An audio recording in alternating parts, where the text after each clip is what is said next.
Hello everyone, आज हम class 6 history का जो है चैप्टर नंबर 2 है hunting gathering, from hunting gatherings to growing food. इसको हम जो स्टडी करेंगे तो इसका जो नेक्स्ट टॉपिक है, पिछले टॉपिक में हमने पढ़ा था कि हंटर गैदरर्स मूव क्यों करते थे, एक जगह से दूसरी जगह क्यों घूमते रहते थे, एक जगह क्यों नहीं टिकते थे, रहते थे। तो नेक्स्ट टॉपिक जो है how do we know about these people, तो हमें पता कैसे चलता है इन लोगों के बारे में। हंटर गैदरर्स जो थे, हम कहते हैं कि 20 लाख साल पहले इस धरती पर या इस दुनिया में या हिंदुस्तान में ये लोग आबाद थे। ये लोग जो है यहाँ पर रहते थे और हंटिंग, शिकार करते थे और गैदरिंग करते थे, फ्रूट्स नट्स वगैरह, और यहाँ पर ज़िंदगी बसर करते थे। हमें पता कैसे चलता है, तो ठीक है, हमें पता चलता है जो टूल्स और वेपन्स इन्होंने इस्तेमाल किए हैं, मतलब जो औजार इन्होंने हंटिंग के लिए इस्तेमाल किए हैं, तो उनसे हमें पता चलता है कि ये जो लोग थे वो हंटर्स थे और गैदरर्स थे। ठीक है, अगर हम बात करेंगे हिस्ट्री में तो पैलियोलिथिक्स यानी 20 लाख साल पहले हिस्ट्री कहती है कि ये पैलियोलिथिक्स एज है, मतलब ओल्ड स्टोन एज भी इसको कहते हैं। 20 lakh 2 million years ago to 12,000 years ago तक ये जो लोग रहते थे, इनको इस एज को पैलियोलिथिक एज कहते हैं या ओल्ड स्टोन एज कहते हैं। ठीक है, तो फिर क्या होता है कि 20,000 साल पहले दुनिया में जो है क्लाइमेट चेंज आ जाता है, जिसकी वजह से क्या हो जाता है कि ग्रासलैंड्स का वजूद होता है। ग्रासलैंड्स के वजूद होने की वजह से घास उगनी शुरू हो जाती है, और घास उगने के साथ साथ कुछ ऐसी फसलें जैसे हम गुंदम कह सकते हैं, वीट, तो वो भी घास की ही शक्ल की तरह उगती है, तो उसका भी उगना शुरू हो गया। तो फिर इन लोगों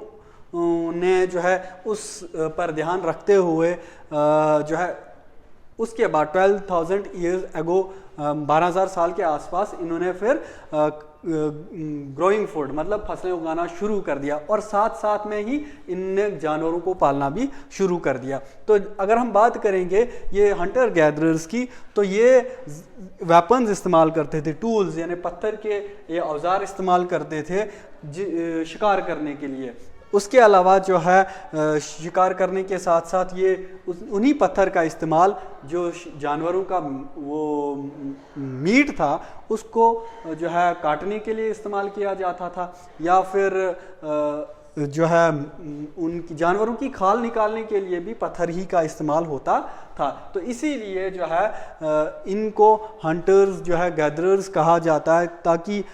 हंटर गैदरर्स। और दूसरी बात ये कि इसको जो है पैलियोलिथिक इसीलिए कहा जाता है क्योंकि जो औजार इस्तेमाल हुए हैं, यानी स्टोन एज भी इसको कहते हैं, क्योंकि इस्तेमाल जो औजार हुए हैं वो सिर्फ और सिर्फ जो है पत्थर के बने हुए थे। ठीक है, तो जो ये जो टूल्स इस्तेमाल करते थे, ये तो मीट काटने के लिए, टू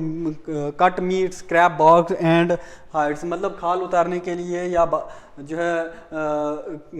दरख्तों का छिलका जो है हम जिसको कहते हैं वो निकालने के लिए इस्तेमाल किया जाता है। इसके अलावा जो है जो रूट्स निकालने के लिए, काटने के लिए भी ये जो है इस्तेमाल पत्थर का ही इस्तेमाल किया करते थे। ठीक है, तो ये जो है हमारा टॉपिक था कि हमें पता कैसे चलता है। तो पता इसी तरीके से चलता है कि हमें स्टोन्स के टूल्स मिले हुए हैं कुछ साइट्स पे, दुनिया की कुछ जगहों पे खुदाई के दौरान आर्कियोलॉजिस्ट जो हैं, जो स्टडी करते हैं पुरानी चीज़ों के बारे में जो ज़मीन के अंदर से खुदाई के दौरान जो है मिलती हैं, तो हमें वो कुछ पत्थर ऐसे मिले हैं पुराने ज़माने के जो औजार के तौर पर, वेपन्स के तौर पर ये लोग जो हंटर गैदरर्स इस्तेमाल करते थे। इसके अलावा जो है ये जानवरों की बोन्स का भी इस्तेमाल करते हैं, और कुछ हमें आर्कियोलॉजिस्ट को कुछ जगहों पर ऐसी कुछ साइट्स पर, कुछ जगहों पर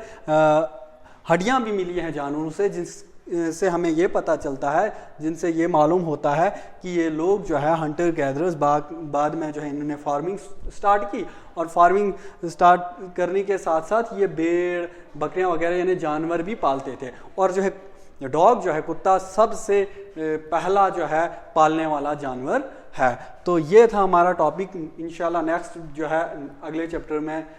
अगला टॉपिक जो होगा उसको हम कंटिन्यू करेंगे।